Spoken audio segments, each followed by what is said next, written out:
Então diz assim a palavra do Senhor, Mateus capítulo 25, a partir do verso 14. E também será como um homem.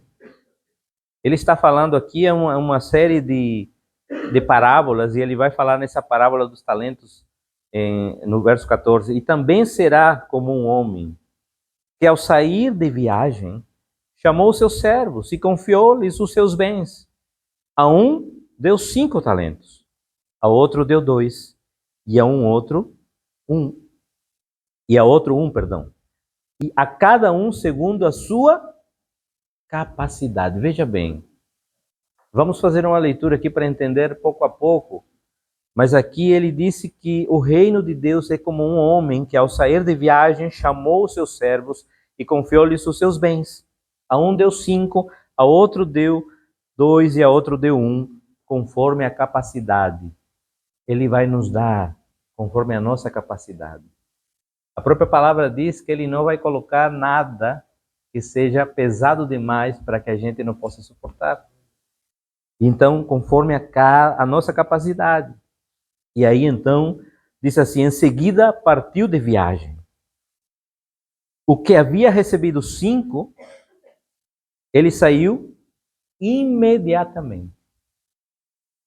Imediatamente. E aplicou-os e ganhou mais 5. Também o que tinha 2 talentos ganhou mais 2. Mas o que tinha recebido 1 talento saiu, cavou um buraco no chão e escondeu o dinheiro do seu senhor. Depois de muito tempo, o senhor daqueles servos voltou e acertou contas com eles. O que tinha recebido 5 talentos trouxe os outros 5 e disse: Senhor, o Senhor me confiou esses 5 talentos.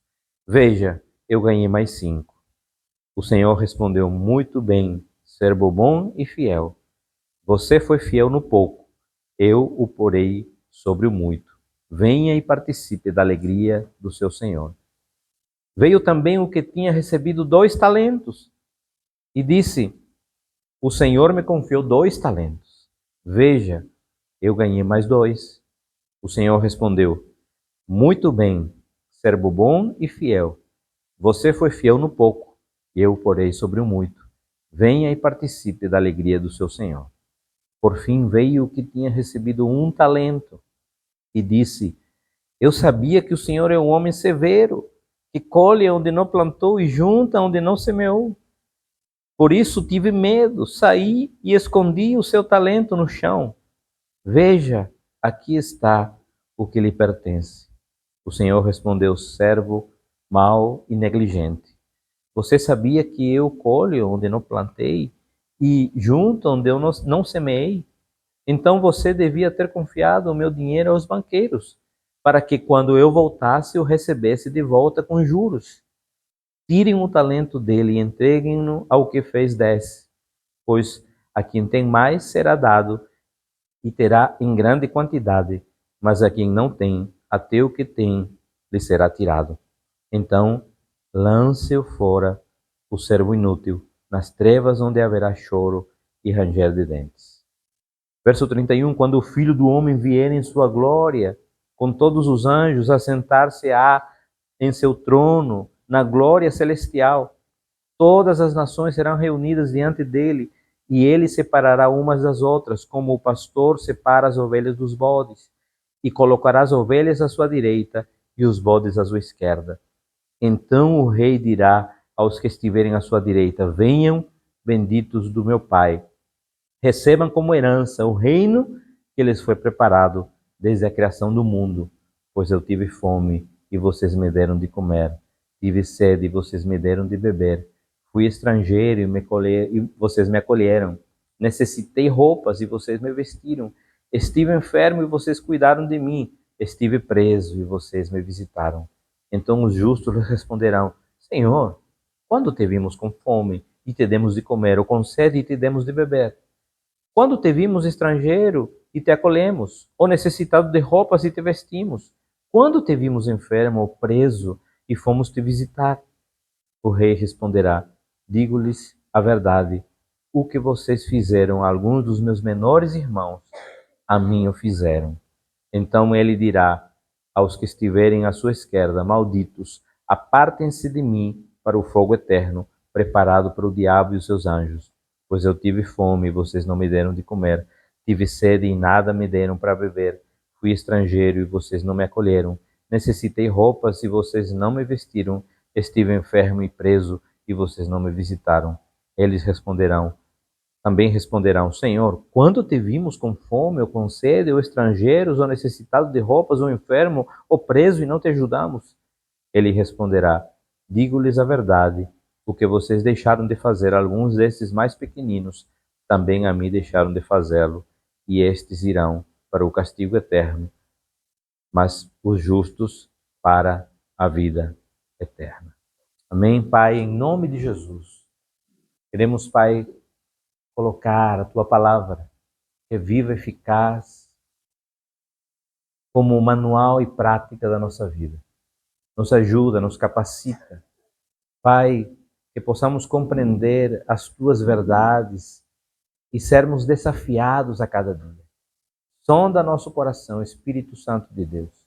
Nos ajuda, Pai, a cada dia poder ser melhores, a cada dia compreender mais os Teus propósitos. Que nós diminuamos para que Tu cresças e que nós possamos não apenas ser ouvintes, mas praticantes da Tua palavra. Em nome de Jesus. Amém. Amém, amados?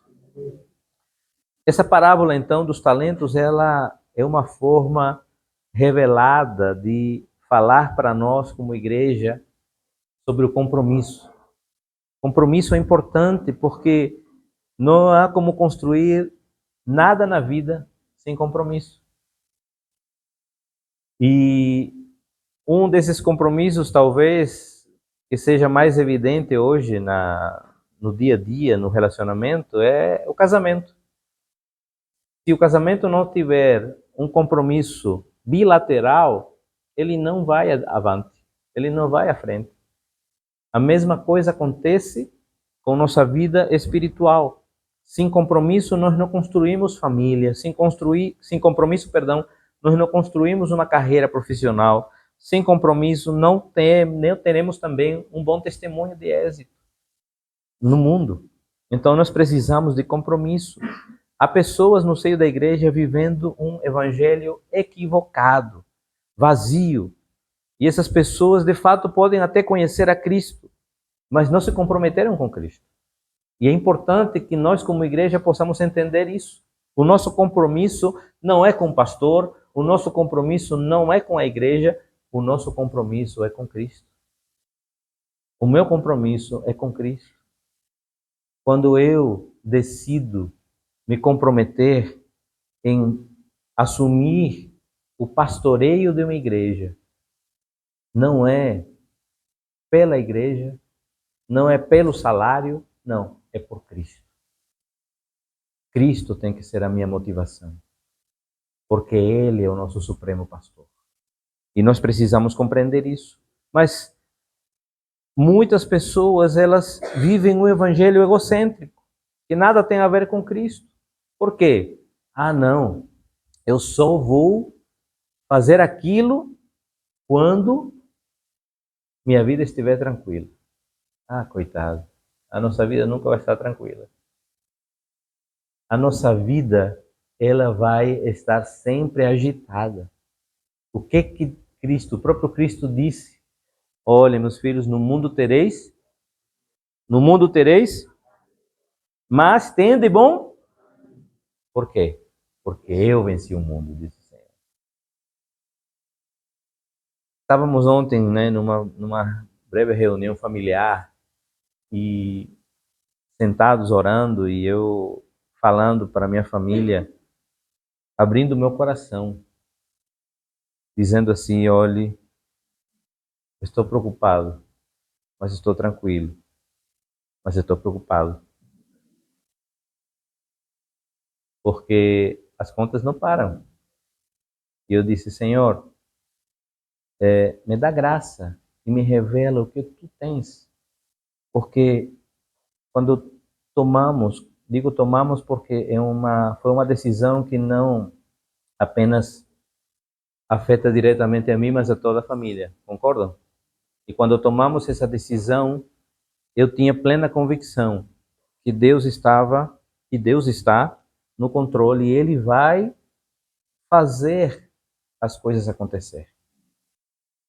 Mas como homem, a gente treme nas bases, as pernas ficam bambas, o frio na barriga, e diz, e agora? E agora, José? Né? O que vai acontecer? E é por isso essa confiança em Deus e esse fortalecimento familiar, porque aí Célia disse, meu filho, descansa no Senhor, porque Ele vai fazer. E eu digo, amém, eu creio nisso. E aí, então, esse comprometimento familiar e esse comprometimento com Cristo também envolve confiança. E confiança é uma coisa que nós precisamos ter no Senhor. E aí, compromisso, então, significa um envolvimento com a vontade ou a necessidade de outrem.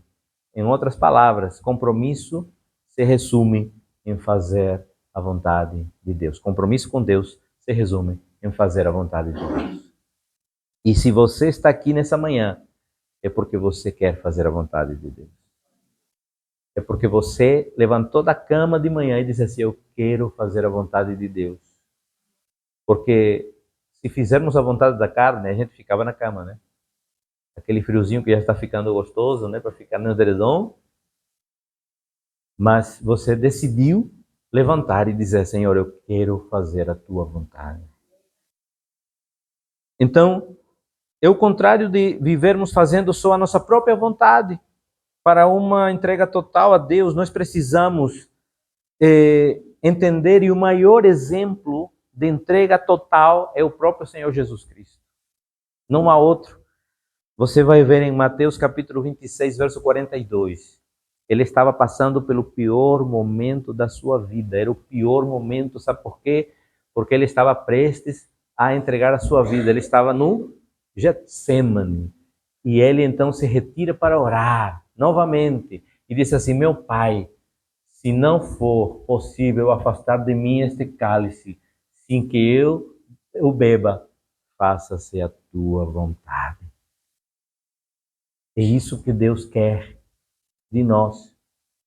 E aí eu me lembrava, quando estava estudando um pouco isto, e me lembrava, Deus trazia a minha memória, meu filho, confia, entrega. É lógico, se o próprio Senhor Jesus, ele orou dizendo, Senhor, olhe, mesmo se não for possível, mas se houver alguma possibilidade de afastar, mas contudo que seja feita a tua vontade. E é assim que nós devemos agir na vida. A gente precisa compreender que o nosso coração, a nossa motivação, nós podemos estar sentindo alguma coisa, mas, contudo, Senhor, quero que a tua vontade prevaleça.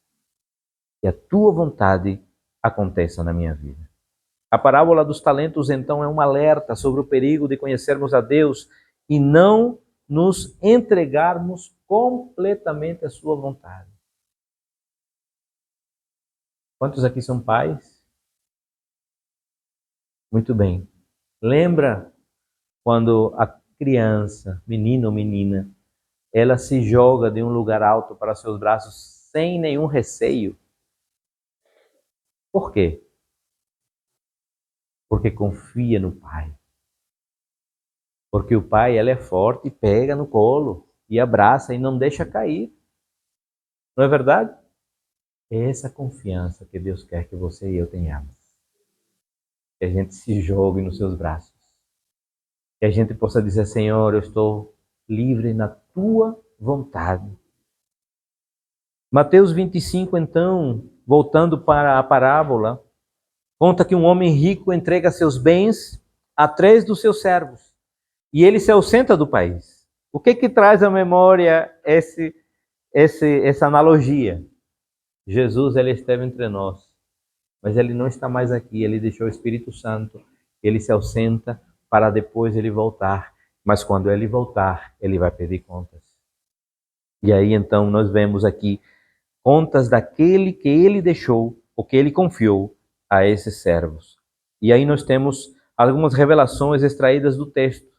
A primeira revelação que o texto me dá é que em primeiro lugar, todos receberam talentos. Todos. Por mais que um tenha recebido menos e outro mais, mas todos receberam. Inclusive, o texto diz que eles receberam conforme a sua capacidade, para não sobrecarregar. Aí eu estava me lembrando, né, como é que Deus faz. Quando estava na adolescência, eu comecei a arranhar violão, e ainda arranho, não aprendi direito, né? Mas Deus estava me dando aí um talento, um dom. E como é útil no reino. Porque só eu sei como começou, como começamos algumas igrejas. Eu estava até contando isso na pequena reunião familiar que tivemos. Deus me levou do Peru para o Brasil e eu tive a possibilidade, porque estava na universidade naquela época e tinha muitos amigos e conhecidos numa igreja grande em João Pessoa, que tem quase 3.000 membros, e era muito cômodo para mim estar lá. Mas Deus me levou para uma igreja pequena que estava começando, que não tinha ninguém para tocar violão. E lá, nessa igreja, Deus fez com que eu conhecesse Célia, e aí tudo começou. Então, são as coisas que Deus faz. Por quê? Porque imagina, eu chegando, poderia até com o tempo chegar e aprender a tocar melhor e tocar no grupo de louvor daquela igreja enorme, mas existia uma igreja que precisava de alguém, mesmo que arranhasse, para poder ajudar. E aí então, Deus começou a me lembrar isso. Deus, ele dá uma capacitação especial a você, para que você seja útil no reino. Inclusive, tem um irmão que não é da igreja, ele visita a igreja e ele é uma bênção e ele está com uns projetos maravilhosos. E tem uma missionária aqui, uma irmã que chegou do Brasil e que eu creio que ela vai ficar conosco, que ela é professora de inglês e automaticamente quem está desde o início já sabe qual era nosso projeto aqui, ter aulas de inglês para a comunidade, para evangelizar. E Deus está reativando tudo. E além de reativar essa visão, Deus vai ajudar para o sustento para a missionária. Porque o trabalhador é digno do seu salário. Então ela vai ser um custo, um custo-benefício, mas digo assim, não vai ser uma taxa alta, vai ser uma taxa que seja acessível para que a comunidade possa ter e ela também possa ter o seu e a comunidade possa vir. Eu disse, a sala da igreja está disponível, a igreja não vai cobrar nada, nem energia, nem nada, porque a igreja é para isso. Então, dizemos isso e corroboro, Deus está levantando pessoas. Agora eu quero dizer a você, você está aqui. O que nós temos feito? Deus precisa mandar alguém, não, é bênção, né? Que mande gente, mas precisa mandar alguém de longe, tendo aqui talentos. O que nós estamos fazendo? Nós estamos enterrando esses talentos? Então, todos receberam talentos e também a missão de multiplicá-los. E apesar das quantias ser diferentes, todos receberam esses talentos, mesmo que aquele que recebeu apenas um, recebeu algo valioso que poderia ser multiplicado. Semelhantemente, todos nós recebemos de Cristo a missão de ganhar vidas. E Ele já nos deu a capacitação do alto. Nós temos pregado nesses últimos domingos sobre Atos 1:8. O que é que diz Atos 1:8? Mas recebereis poder. Esse termo poder no grego é dinamis. E dinamis significa uma capacitação do alto para você e eu sermos o quê? E sereis minhas testemunhas. Não é testemunhas, não. Porque, lamentavelmente, às vezes há muitas testemunhas. E é isso que nós precisamos evitar no nosso meio. Deus quer que você e eu sejamos testemunhas. Deus quer que você e eu sejamos filhos, discípulos. E aí então, na igreja, alguns recebem uma medida de fé maior, outros uma menor, outros uma maior de profecia, outros uma maior de ensino, outros uma capacitação maior na área de música, mas cada um tem uma capacitação. Deus deu a cada um uma capacitação. Uns na área da mídia, das filmagens, das fotos. Deus deu a cada um uma capacitação. E o que estamos fazendo com isso? Nós precisamos entender, logicamente, amados, que existe uma questão que nós precisamos entender, que a obra de Deus ela precisa ser feita com ordem e com decência. Então, há um tempo para que a gente possa também conhecer você, entender, né? Uma das coisas que eu entendo perfeitamente, e inclusive vou citar esse exemplo de Márcio e Solange, eles se tornaram membros já esses dias, há um mês atrás, passaram pela sala da membresia e eles me falaram uma coisa: pastor, nós queremos primeiro conhecer e que a igreja nos conhece, porque eles têm dons, e eu sei disso. Eles vieram de uma igreja em Vigo, que é uma igreja sadia, e Deus os conduziu aqui com um propósito. Então, nós precisamos compreender que tudo tem um tempo. Não é chegou e já vamos fazer acontecer. Tudo tem um tempo. Então, são essas coisas que nós precisamos compreender em relação àquilo que Deus tem para nós como igreja. Independente de quantidade, Deus ele quer qualidade. Né? Então, Deus também, uma segunda coisa, uma segunda revelação, é que Deus deseja que os nossos talentos sejam multiplicados. Que você possa multiplicar aquilo que recebeu de Deus. Então é um desejo de Deus. Deus quer que você multiplique. Ao voltar, o homem rico, ele honrou igualmente os servos que multiplicaram os talentos. Tanto o que recebeu 5, como o que recebeu 2, foram recompensados. Independente, então, de quantidade, ganhar almas é algo extremamente precioso aos olhos de Deus. E ganhar almas, eu quero que você também compreenda isso, não significa fazer convertidos. Porque convertidos há aos montões, ou convencidos. Ganhar almas é fazer discípulos. E uma coisa que nós vamos, esse ano de 2025, fincar como igreja, discipulado. Porque é importante. O discipulado é fundamental. E esse discipulado ele precisa começar a partir da liderança. Nós estamos esse ano, como vocês sabem, foi um ano de realinhamento, de poder colocar as coisas em ordem. Logicamente que tudo agora vai fluindo pouco a pouco e nós precisamos ir. Nós não temos ainda uma liderança formada, porque precisamos fincar raízes agora. Então vamos fincar as raízes, vamos fazer isso. E o discipulado ele vai começar com a liderança. E a liderança vai expandir esse discipulado. Mas é necessário. Então eu quero que vocês entendam.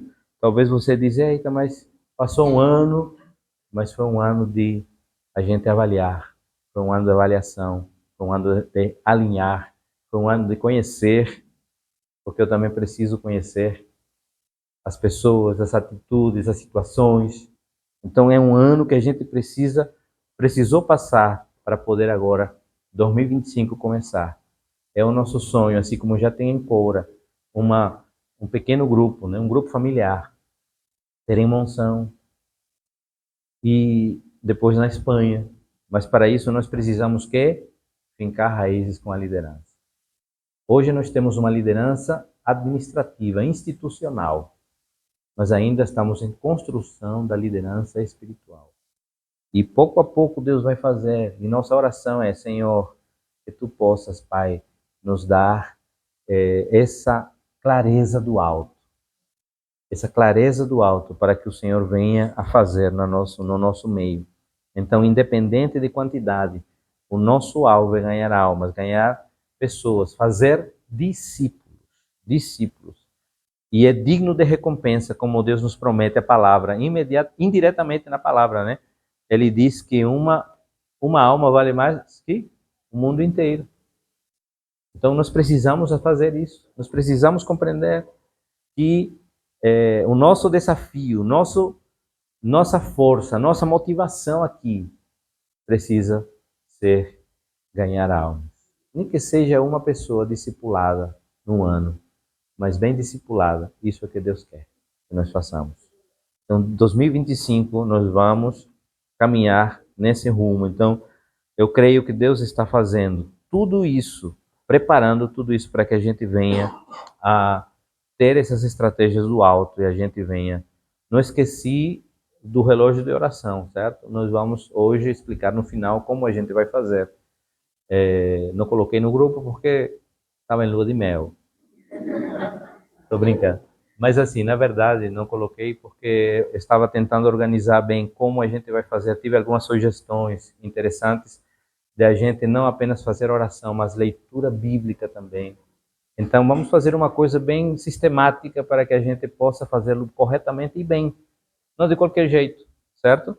No final, a gente explica isso. Me lembrem se eu esquecer. Terceira revelação. Deus nos cobrará quanto ao que fizermos com os talentos. O que você fez com seus talentos? Deus vai cobrar. Todos os servos receberam talentos e foram cobrados pelo que fizeram com eles. Receber talentos espirituais é receber uma responsabilidade em relação ao mundo. Se Deus lhe deu um talento para usar no reino, olhe, é uma responsabilidade muito grande espiritualmente falando. E por isso a gente vai receber ataques. E você precisa entender, os ataques eles vão vir. Ontem estava falando com uma pessoa e ele me dizendo assim: você já viu uma árvore sem frutos receber pedradas? Quem recebe pedradas? A árvore que tem frutos. Por quê? Porque querem derrubar os frutos, querem experimentar dos frutos. Então, preparem-se. Se você quer ser frutífero, engrosse o lombo para as pedradas, porque elas vão vir. Elas vão vir. Agora já imaginou, olhe, tudo que a gente passou aqui, ou no Brasil e aqui, se eu não tivesse o lombo grosso, já teria corrido. Já teria fugido. Primeiramente porque eu disse, Senhor, porque eu já via meu pai sofrendo, né, no ministério. Quero isso para mim não, Senhor. Quero ser empresário e abençoar a tua obra, dar 90%, se possível, mas não quero isso não. Aí não tem jeito. É isso? Então, se é isso, a gente precisa avançar. Se é isso, a gente precisa entrar de alma, corpo e coração nessa missão que Deus nos deu. O maior talento que Jesus nos entregou chama-se o conhecimento da verdade. Você tem esse maior talento através da palavra. Você já fez isso, então já foi tocado. E se não, hoje é dia de salvação. Mas vou dizer a você, hoje você pode declarar, olhe, esse é o seu maior tesouro. Não tem outro. Esse é o seu maior tesouro. E a gente às vezes, o que faz com o nosso maior tesouro? Deixa se empoeirando, enterrado, de lado, do lado da cama, aberto no Salmo 191, 91. 191 não tem. 91. E aí, você esquece que as palavras deste livro, elas são vida e elas são verdade. Nós precisamos compreender isso. O que diz 2 Coríntios capítulo 5, verso 10? Todos um dia vamos comparecer diante desse tribunal. Porque todos nós devemos comparecer perante o tribunal de Cristo, para que cada um receba de acordo com as obras praticadas por meio do corpo. Quer sejam boas, quer sejam más. O corpo é a igreja, onde nós temos um chamado ao ministério. Você e eu temos um chamado. Sempre digo isso aqui. O meu chamado talvez exija uma responsabilidade a mais, mas todos estamos nivelados pela graça ao chamado de Deus. E qual é o nosso chamado? É fazer discípulos de Cristo por todas as nações. É isso que Deus quer que nós façamos. E por que nós não devemos brincar de ser cristãos e enterrar talentos? Primeiro, porque somos tratados por Deus com muito amor e generosidade. Deus nos trata, olhe, porque se fôssemos tratados como merecíamos, nem aqui estaríamos. Não é verdade? Você estaria aqui só pela sua cara linda? Não. Não estaríamos aqui. O Senhor nos dá paz, saúde, proteção, uma família, prosperidade. E mais ainda do que tudo isso, Ele já nos deu a vida eterna. A tão grande salvação. Esse é um dos maiores dádivas que Deus pode nos dar. Não sabemos, né? Na verdade, nós não sabemos quando o Senhor voltará.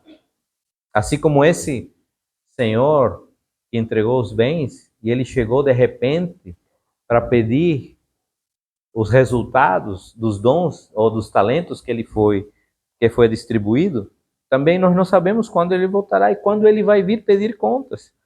Então nós precisamos refletir um momento. Feche seus olhos e reflita nessa pergunta. Se Jesus voltasse hoje, agora, exatamente nesse momento, o que eu teria para apresentar diante dele?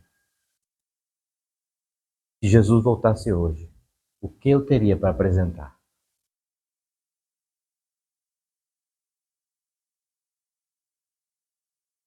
Quando eu fiz essa pergunta para mim, confesso que tremi nas bases.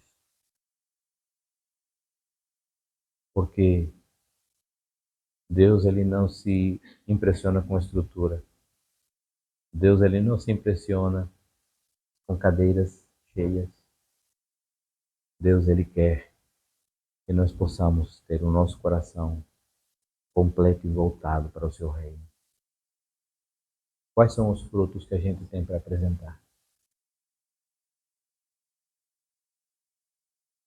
É isso que Deus quer. Pode abrir os seus olhos. Hoje é dia de tomarmos decisões na nossa vida. Talvez temos lutado por ter tantas coisas, por ter um bom emprego, uma situação financeira melhor, e não é ruim, isso não é ruim. Mas a palavra em Mateus 6,33 diz assim: mas buscai em primeiro lugar o reino de Deus e a sua justiça, e todas essas coisas lhe serão acrescentadas. Quando você e eu buscamos o reino, quando você e eu concentramos a nossa mente e o nosso coração e a nossa vida no reino, você vai ter coisas boas. Você vai ter um carro, você vai ter uma casa. Mas quando eu busco primeiro casa, carro e deixo em segundo plano, a única coisa que eu vou ter é casa e carro e um bom emprego. Mas se esqueci do principal, aquele fundamento que é o Senhor, a gente está dizendo: Senhor, eu não preciso disso. É como falam aqui na Europa: Graças a Deus, não, graças ao meu trabalho, ao meu esforço. Quando eu estou fazendo isso, eu estou dizendo o meu esforço, é o meu dom, é o meu eu, é minha inteligência. Não, é Deus que derramou sua graça sobre nós e derrama sua misericórdia todos os dias sobre a nossa vida. Somente Ele, somente Ele. Você quer ser bem-sucedido na vida, próspero? Novamente repito, quando falo em prosperidade, não falo em riquezas, né, em ouro e prata. Isso aí se acaba. Uma prosperidade quer dizer que você vai viver uma vida em paz e tranquila. Há tanta gente próspera vivendo numa cabana e há tanta gente infeliz vivendo uma mansão de luxo que você não imagina. Eu já falei aqui uma vez, nós fomos lá, estávamos, quando morávamos no Brasil, fomos orar na casa de um homem rico, muito rico. Para você ter uma ideia, ele morava na cobertura de um prédio de luxo e só esse apartamento dele valia mais ou menos 7 milhões de reais. Quando nós chegamos para orar por ele, ele estava prostrado numa cama, sem poder se levantar, com ansiedade, com síndrome do pânico, com depressão. De que vale milhões se você não tem paz, se não temos Deus? Não vale de nada. Então a gente precisa buscar em primeiro lugar o que é essencial para a nossa vida.